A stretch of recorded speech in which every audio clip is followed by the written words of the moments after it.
This is Tales from the Pros, where business leaders and influencers share their stories of inspiration, struggles, and successes. And I'm your host, Michael Giorgio.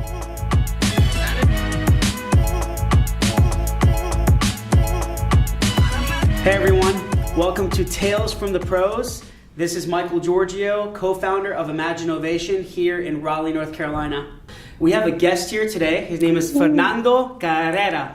Yeah, Fernando Carrera. Carrera, okay.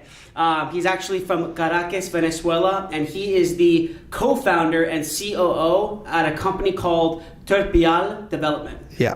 Cool. Fernando, thanks for being here with us, man. Thank you, Michael, for hosting me on. Thank you very much. No problem, man. I appreciate it. So, Fernando, I want you to tell me a little bit about. I know you're visiting us here in Raleigh. You've been with us for a few weeks now. Yeah. Tell me a little bit about the organization that you're with and the reason why you're here in Raleigh. Yeah, so I don't know. This was 3 months ago. I saw an ad on Instagram for a program called YLA, Young Leaders of America Initiative. It is basically an entrepreneur exchange program sponsored by the State Department. Okay. So they select 250 projects around all Latin America and the Caribbean. I'm glad to say that my company was selected by the State Department from 3,000 applications.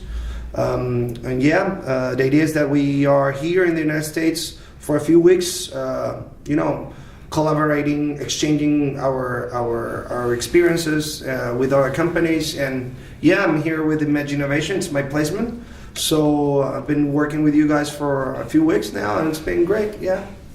Cool, man. Glad to have you.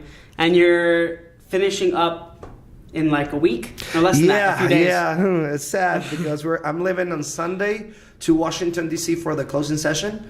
I'm going to meet there with the other 250 fellows. So it's going to be a huge party. Nice. But also we're going to be working on a few other things there.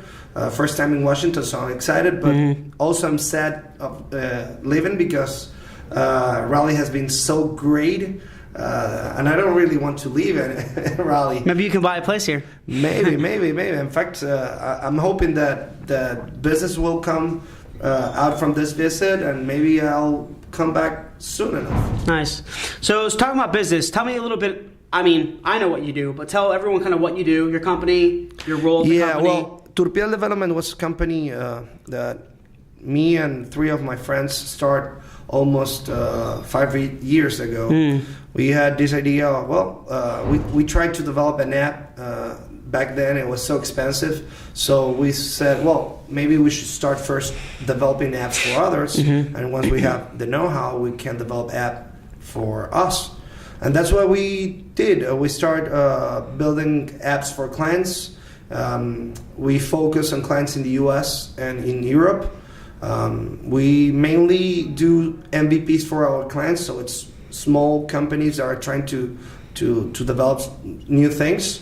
And once they have their MVP, we continue with them on the long run if they want us to go with them. So it's been great, yeah. So do you deal more with kind of startup companies? Who's your audience? Well, because you said MVP, so minimum viable product. So exactly. You're dealing with like more funded startups. Yeah, we basically started with we basically work with companies that had some kind of funding to develop an MVP.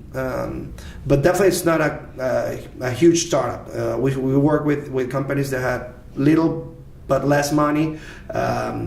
And once they have their MVP, the next step for them is go and look for more funding to continue their operations. Okay. But they need this first MVP, to have better chances of receiving the funding. So that's basically the idea. We help them build that MVP. That's our focus thing. Cool.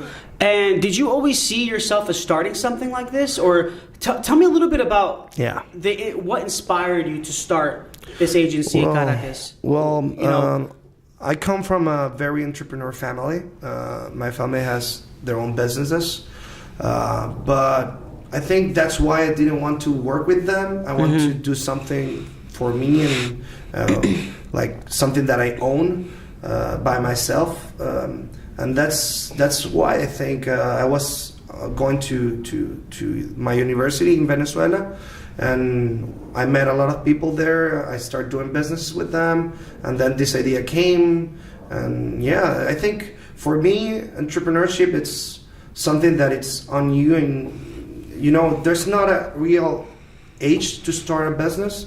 It's something that just calls you, you know? Yeah, it's a calling. Yeah, it's a calling. Yeah. You know that sometimes people think they still need a lot of few things more to learn. Yeah. But for others, it's okay. I just want to jump from the plane, and that's it. Yeah. Yeah. So you kind of took the. I mean, did you see it as a risk for you? Because you're studying Venezuela. You know, we'll get into Venezuela in a little bit, but it's not like America right now. Things are different over there, right? And did you see it as kind of taking a risk?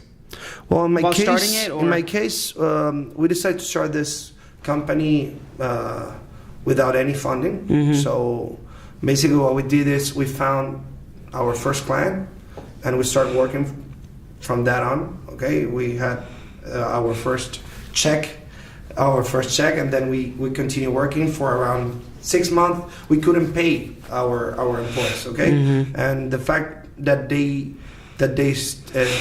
stay with us for a long time, that's something that I admire of them, and I'm very grateful for them, because mm-hmm. that allowed us to continue, you know. Definitely Venezuela is not exactly the best place to start a business right now. You know, the economic situation in Venezuela is not the best.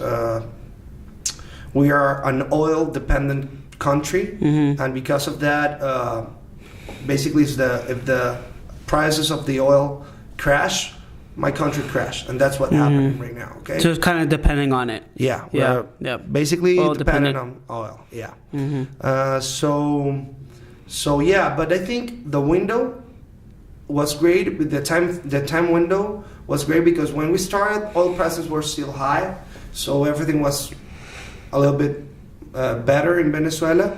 I think for somebody that wants to start a business in Venezuela right now, it will be very difficult, but still, if you want to do it, I'm sure you can, because with an economic crisis comes opportunities. You know, there's something that I love to say, because mm-hmm. in Venezuela there's everything to do. Like there's nothing already that it's been done yet. Yeah. So you have everything. You can do everything you want, because there's nothing. So mm-hmm. I don't know if I'm explaining myself.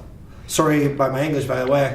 It's okay. As you may know, I speak Spanish. But tell me a little bit more about that. So you said during crisis, there's a lot of opportunities.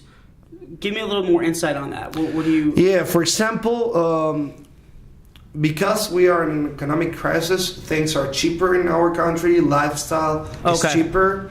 So that allow us the opportunity to offer services to companies in the U.S. and in Europe. Got it. Okay. At cheaper prices, and that makes us competitive. Mm-hmm. And I think Latin America as a region has the capability of being a powerhouse for mm-hmm. software development, as India is today. Yeah. I think the only thing we need is people willing to do that. Yeah. And that's what we're trying to accomplish. There's a lot of opportunity in South America. Yeah, I mean, definitely. we definitely know that. And you see you definitely see there's a future in Venezuela. You know, they're going through crazy tough times right now. Lots of but I'm pretty sure in 10 years, on. I'm pretty sure in 10 years we're going to see another face of Venezuela. Like mm-hmm. there's a lot of talented people there right now because of the brain drain. There are a lot of Venezuelans all around the world willing to go back to Venezuela once the things get better, mm-hmm. and all that knowledge they're gathering right now is going to be like the platform that we're going to use to make Venezuela better. Yeah, got it.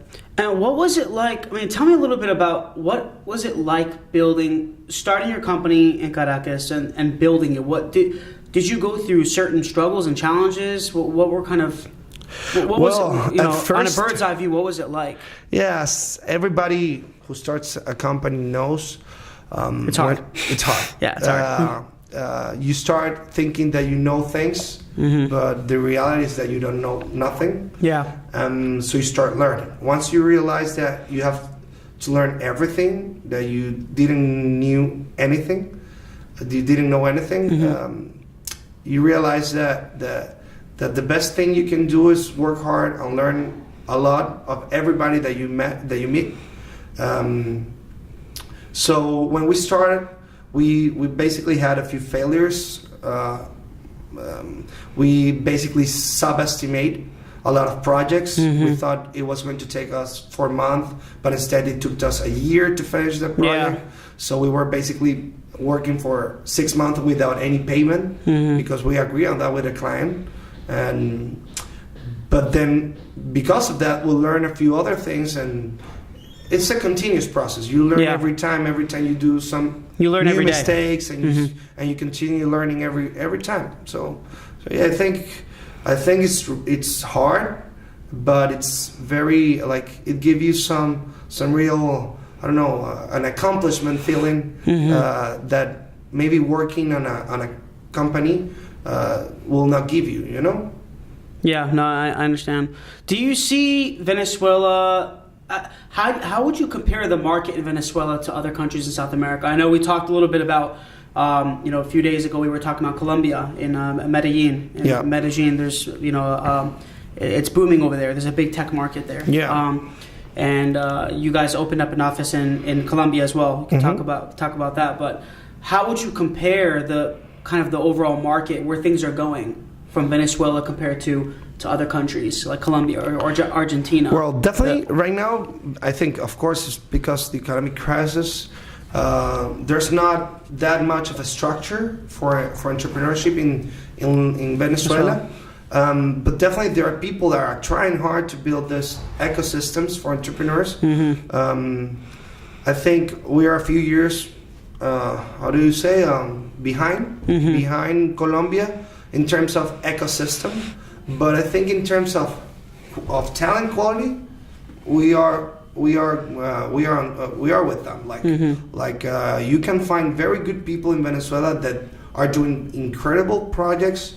They just need the platform, you know, and that's something that is going to change.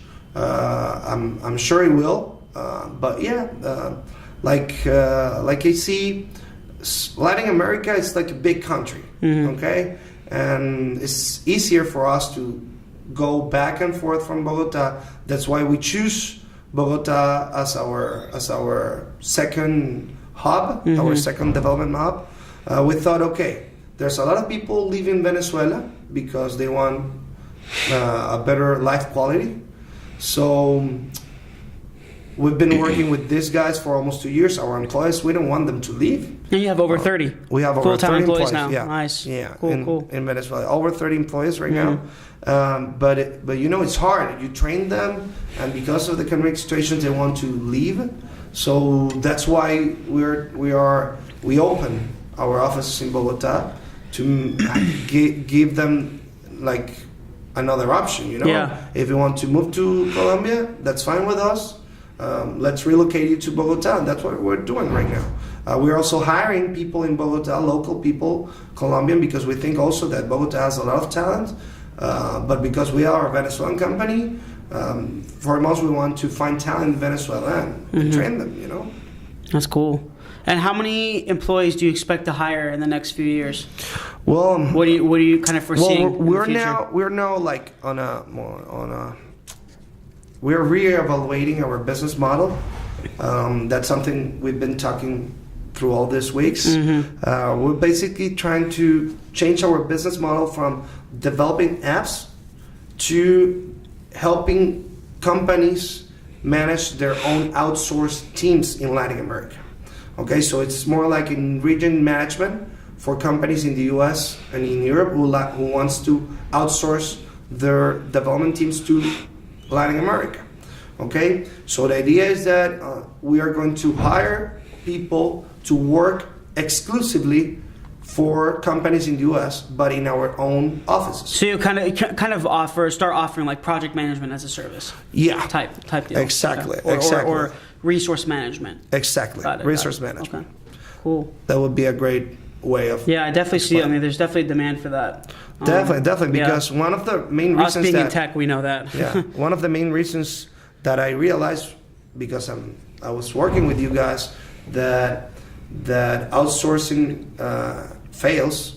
It's because you need people that can assure you that the people you're hiring in, I don't know, in India or in Russia or in Kenya are working on. They're great people. Like, they have the talent you need. They have the skills you need. Okay, and that's where we are trying to move for. You know. Yeah. No, it makes sense. That's cool, man. I definitely I want to talk a little bit about the outsourcing factor. I think this is definitely a good topic. So, you know, we're definitely, for us being also a software company, we're aware. You know, there's a lot of great talent in South America, Russia, Europe. And Asia. East Europe, yeah. Yeah, in Eastern Asia. Europe, yep. And Asia, India primarily, and China as well. And Philippines is a big hub, I think. But do you see outsourcing being viewed differently in America than it's viewed in Venezuela? Because I remember you told me that you have some customers in Venezuela, but you have most of your customers are in the U.S. Yes. Do you think the stigma of outsourcing anything from the U.S. is different than Venezuela? Or are they more open-minded in Venezuela? Or are they... I think we're more open-minded because we've been... Maybe it's a cultural thing, I think. But in Venezuela, we understand that collaborating with others is the best way to accomplish things.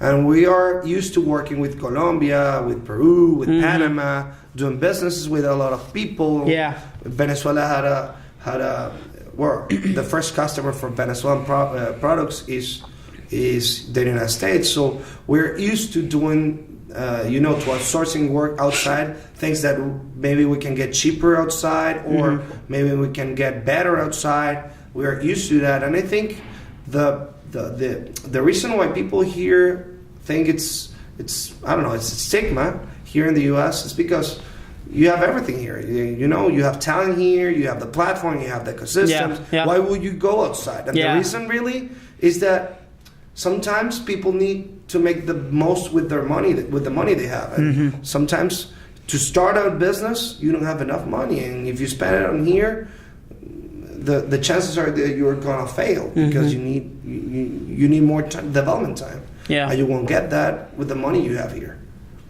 Yeah, no, that makes sense. Yeah, so I definitely think, like I said, I definitely think there's a huge need for it. I think people need to be very mindful, open. Like we talked about being open-minded. That there's a lot of talent in other countries. Yeah. And although it's good to do it locally, I think in any country to support your community, it's definitely. Of course, number one, it's very, very important. But also you have to keep costs low. Yeah. Right? And I think it's just good to be open-minded and understand that there's a lot of good talent around the world, and that you need to think on a global perspective. You need to think on this, you need to have a global mindset. Yeah, and that's something I realized dealing with other cultures. When I came here, that companies in the United States doesn't really know that there are this type of resources in Latin America.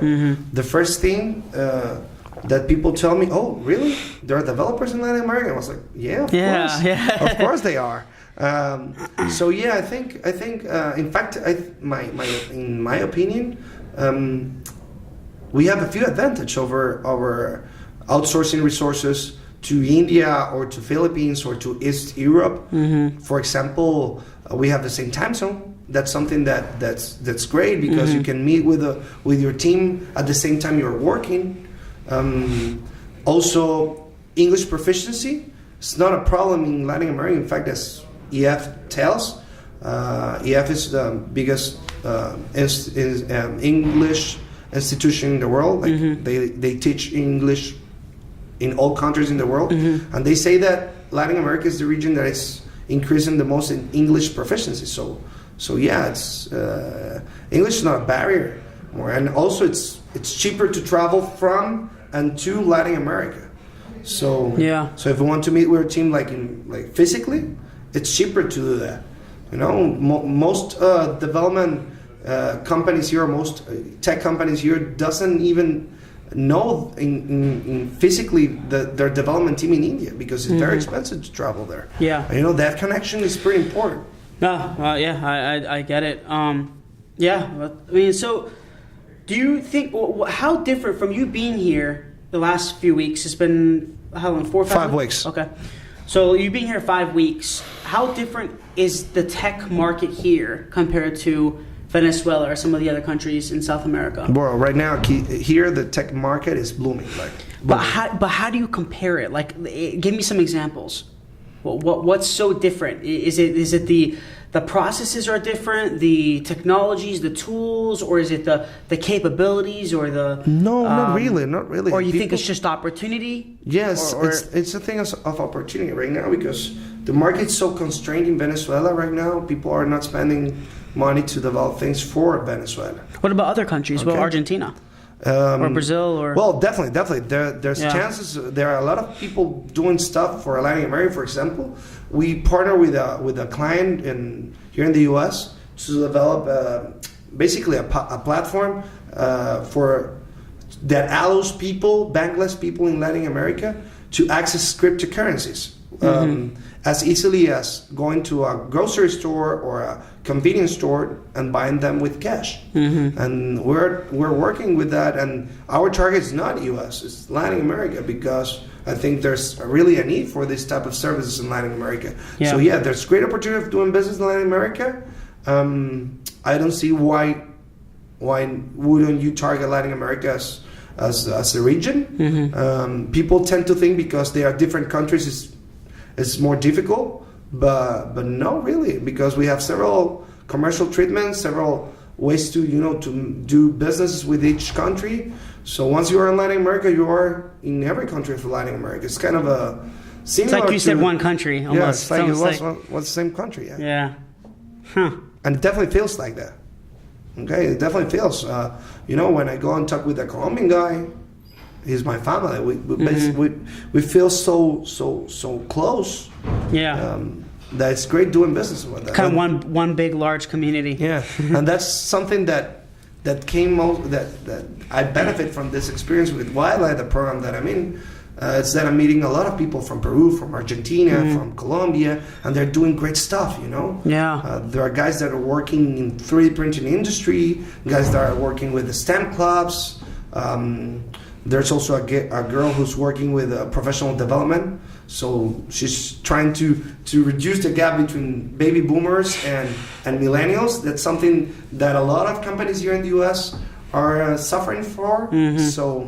So yeah, it's amazing. I realize that a lot of people are doing great things in Latin America, and not only for the United States, but also for the region. They're targeting the region. That's great. It's great to hear that. With your company, you growing this business, I know you guys have we talked about this, you have a lot of future plans for it. But kind of when me and you were talking about a little bit about scaling a company. Yeah. I think a lot of people want to know this. I think starting a business is very freaking hard. Yeah. We know that. A lot of work, you have to have crazy work ethic. Definitely. You got to overcome a lot of struggle, adversity. Definitely. You got to have a passion. You got to have really a drive for what you want to do, a purpose and a goal, and you got to do it consistently over time, right? But when you overcame the startup phase, you're over 30 people now. You're not a startup anymore. You're exactly. not. I mean, you're profitable. You're a profitable company. Yeah. So, I know with my company, Imagine All This, we're over 40 people now as well, and we've definitely had that time in our company where we had to go from a smaller company to a larger company. You guys went through that too. Yeah. Tell me a little bit about how you scaled.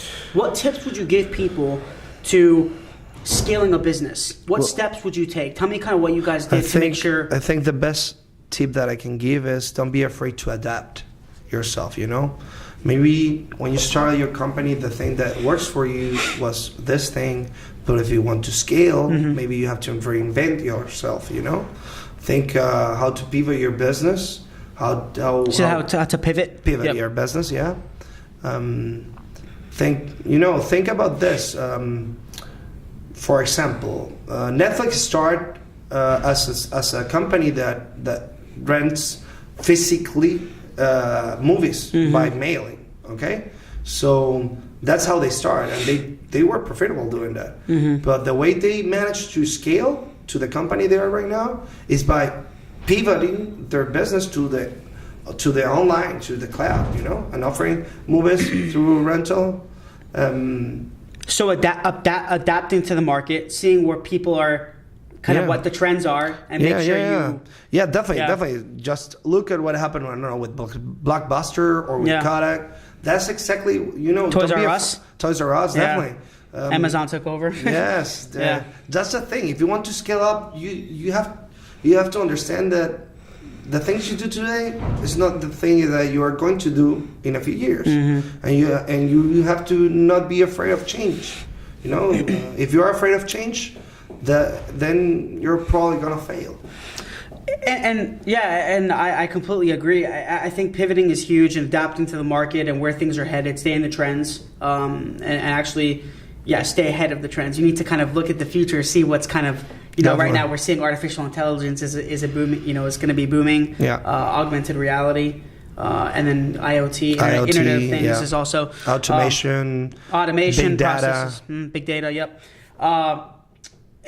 What in terms of like kind of what I mean is more of like organization of a company, right? You have all these employees. You have from what you talk to, you love your employees. You got great people, very talented, experienced people, having a good company culture. But aside from that, making sure things are processed. Like, do you guys write? Do you guys write process documentation? Definitely. You guys make sure things are organized internally. You have a hierarchy. Do you have? Yes. You know what I'm saying? I mean, preparing for growth.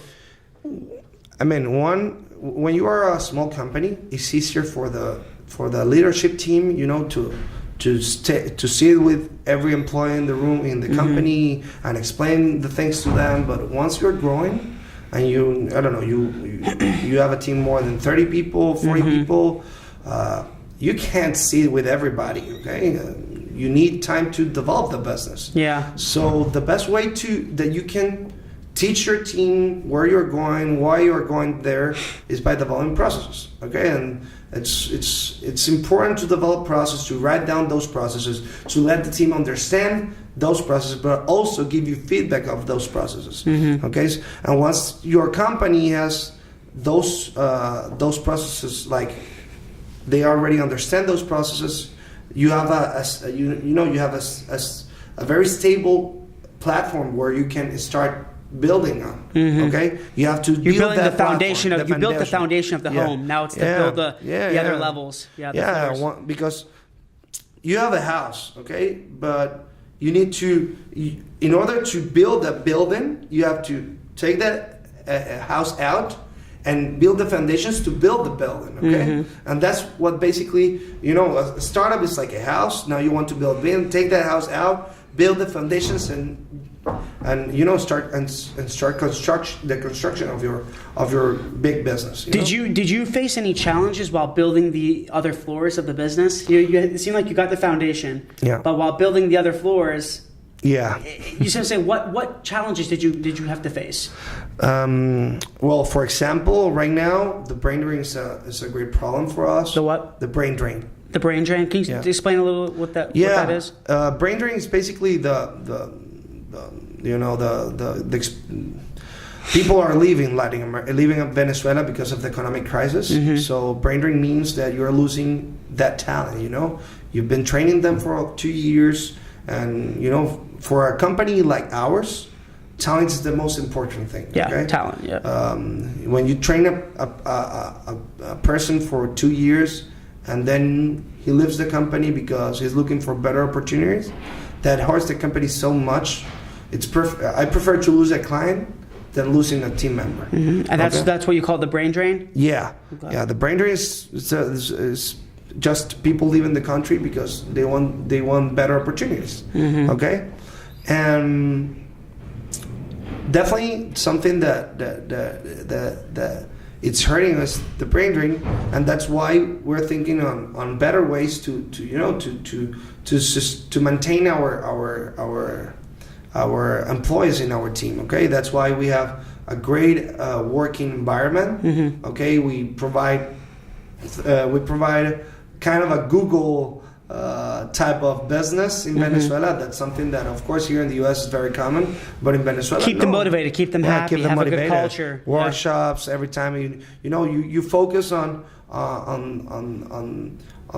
their health. You focus on that they have all the resources they need. You focus on they are well entertained. You focus that they have the chance to learn a few things. And that's something I always tell to my employees. Once you stop learning in a company, you should start looking for another option, because you don't want to spend time on a company that is not offering you a chance to learn, And so with that in mind, we always offer a path for our employees to learn a few things, to explore new technologies. I think I told you that in our company, we give our employees 20% of their time to develop things that they want to build. Okay, for example, if they want to try a new technology, or they want to try a new language, new programming language, or they want to build maybe an app that they have in mind, we offer them the 20% of their time to build those things. Is that every week? Every week, man. Every week. They see it on That's Friday. Pretty cool. Yeah, they see it on Friday, and they basically explore whatever they want. Okay, it gives them a sense of empowerment. Yeah, and them feeling like entrepreneurs. Yeah, it gives them the opportunity. Yeah, there's also there's this term called entrepreneurship. Yeah, right? entrepreneur. I've heard of that. Yeah, and that's something that we want to empower people to to think, to see that there's opportunity to scale in our business. Okay, that's why I see my company not as only as my company. We're not so jealous about it. So in every employee, I see a potential partner in some way. Okay, because if that employee has a great idea, I'm sure I want to be the first guy to partner with him. Okay. Yeah. And that's the thing. That's what we're trying to empower them. Give them the resources, to explore and come up with great ideas. Entrepreneurship within your company. Exactly. Yeah. Exactly. Yeah, that's awesome. I like that a lot. I hope people can learn from that. I think putting your employees first, your team first is critical. Because it's very hard to get talent, good talent. You know what I mean? So the ones that you do get, you need to retain them, keep them happy, definitely. And take care of them, and make sure that they're with you guys for a long time.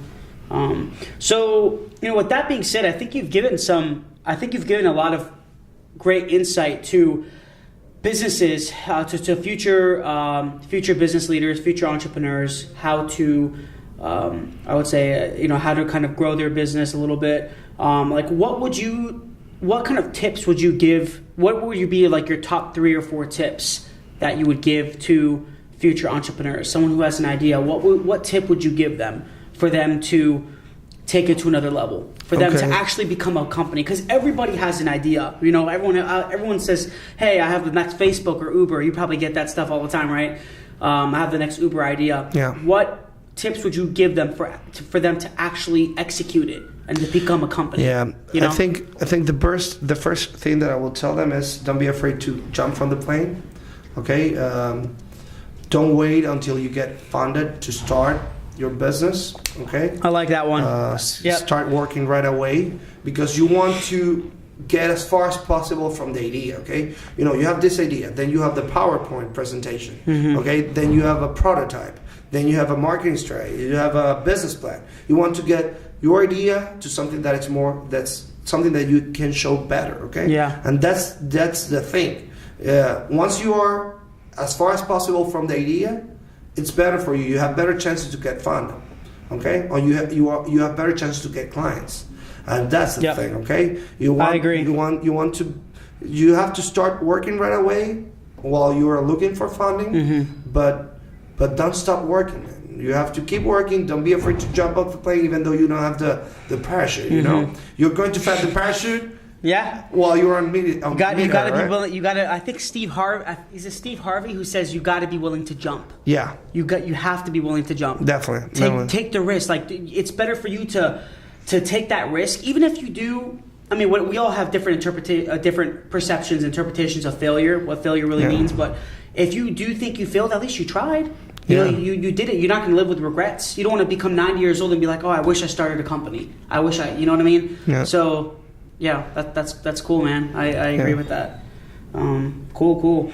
Well, I always ask these 3 questions to everyone that's on my podcast. I always ask them these questions.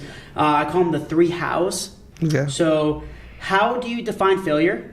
How do you define entrepreneurship? And how do you define success?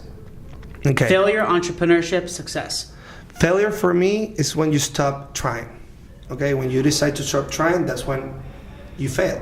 Okay? All the other guys, everyone else I interviewed said the same thing. Really? Yeah, they all said the same thing. Okay, so it's basically something that it's on the mindset of the entrepreneur, that's right? exactly right. You stop failing, that's when you fail. Yep. Okay. I thought I was going to be original. No, right? no. Giving up and failure are very different. Yeah. They're very different things. Yeah. But no, that was not different. It was the same, but it's good though. At least we're all on the same page. Right? Exactly. Entrepreneur is, for me, an entrepreneur is this guy that wants to build a building, but he only has one tool. Okay. Entrepreneur for me is someone that has great aspirations, but it's starting with just a tool. But he's not afraid of that. Okay, I don't have the tools, but I'm going to try it though. That's for me, and that's the spirit of an entrepreneur. Mm-hmm. You want to build. You want to build rockets to Mars, but you are not even close to that. Mm-hmm. That's something that you have to. That's something that I admire of entrepreneurs. Sometimes they're big. Their dreams are so big, but they know the way to do it. Okay, they just need the resources, the platform, someone that trusts them to do it. Okay, and that's a good thing. Also, success. Success, yeah. Success. I don't know if that's a thing. It's so different for everybody, isn't it? Yeah. Because for some people it's monetary. Yeah. Some people it's spiritual. Some people it's kind of this internal wealth that you have. For some people, joy. you won't ever be successful. For example, let me try to explain what I'm trying to say, because it sounds sad. What I'm trying to say is that sometimes there's people in this world that once they are really successful, they don't think they are. They are just thinking another new goal. For example, one of the top persons that I want to meet is Elon Musk. Okay, yeah. And I think that guy it's basically what I think defines success. Okay, but if you ask him, I'm sure he's going to tell you, no, I'm not being successful yet, because he's always on a new goal. He always has other something. people he may be, but to himself he's not. Yeah, and that's exactly, success is something that you won't feel, but always will see in you. You're being successful, but if you are a real entrepreneur, you're not going to feel really, really satisfied with the results. I don't think never, and it's kind of a strange feeling, because you never settle, Yeah. Because once you settle, that's kind of you fail. I love it. Okay. That's great. That's great. Cool, Fernando. I really appreciate it, man. So where can people find you? Do you have Twitter? Do you have Facebook? Website? Yeah. Well, our website is Turpial. That's Turpial.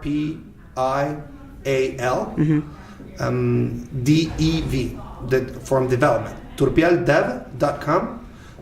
In my case, well, you can find me on LinkedIn. My name is Fernando Carrera. You can find me on LinkedIn without any problems. Also, I'm sure you're going to post my contact on the podcast. So I don't know if it's here, click. No, I don't know.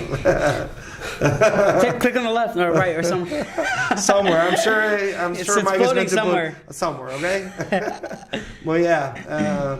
I'm open to discuss with you every time, man. I'm pretty grateful for the opportunity of working with you guys. I'm sure there's awesome. great things coming. This is my last day here, so it's sad. But I'm sure I'll be back, man. I'm Terminator. I'll be back, man. Okay. So yeah, I think in your case, in Regeneration, it's a company that has a great potential. You guys are so eager to grow and you want so much, and that's the important thing. There's no. I don't think you don't have fear of failure. And no fear. no fear. Just a little bit worried about a few things, but that's it. No fear, and that's something that I learned from you guys, and cool. I'm pretty grateful from that. And also this idea of the podcast thing, yeah, it's great. In fact, I don't feel like a pro, but thank you for having me here. We're all pros, man. We're all pros. Thank you very much. No, cool, Fernando. Really appreciate it. And I guess it's good. What's the website for the organization again?